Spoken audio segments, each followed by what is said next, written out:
Olá, meu nome é Karina Nazari, eu sou coordenadora acadêmica da Cultura Inglesa São Paulo e estou aqui hoje para conversar com vocês um pouquinho a respeito de compreensão auditiva, ou seja, o listening. Vamos lá. Um autor australiano muito famoso na área do ensino de inglês diz que a compreensão auditiva é a habilidade Cinderela. E por que será que é isso?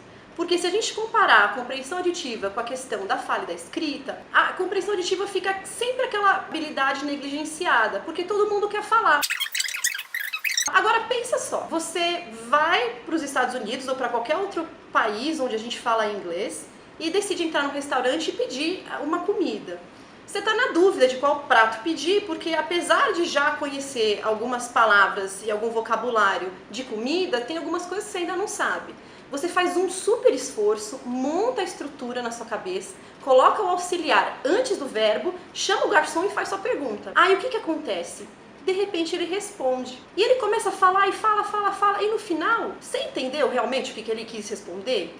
Você conseguiu de fato pedir o que você queria comer? Enfim, nessa situação, a compreensão auditiva é exatamente aquilo que você precisa para estabelecer uma comunicação e para ser bem entendido. Então, se você está na jornada do aprendizado do segundo idioma, é muito importante que você tenha duas coisas em mente. A primeira, todas as línguas elas trazem com elas um conjunto de sons muito específicos. Vamos pensar numa parte mais prática. Se a gente pensar nos sistemas de vogais em português, A, E, I, O, U, eu estou falando de 7 sons. Se eu vou para o espanhol, não são 7, são 5. E se eu passo para o inglês, são 12. Ou seja, entender que o som das vogais, que em português são 7, não são necessariamente 7 em outros idiomas, já é um primeiro passo para a gente evitar aquela atitude, putz, não estou entendendo nada, ou nossa, falou muito rápido. Não, às vezes a pessoa está falando e está usando aquele conjunto de sons que ela está acostumado todo dia. E isso nos leva para a segunda dica. Quanto mais exposto ao idioma você tiver, mais chances você vai ter de internalizar esses sons que já são diferentes dos sons do português, por exemplo. E como é que a gente consegue estar exposto ao idioma aqui em São Paulo?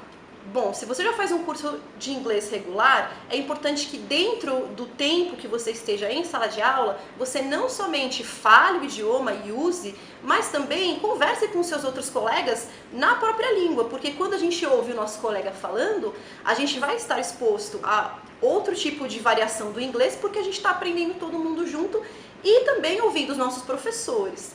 Você também pode muito tranquilamente chegar na sua casa e ouvir um filme, mas fica tranquilo, porque se você ainda está num estágio básico, você não precisa ligar o seu filme e já assistir tudo em inglês sem legenda já de cara.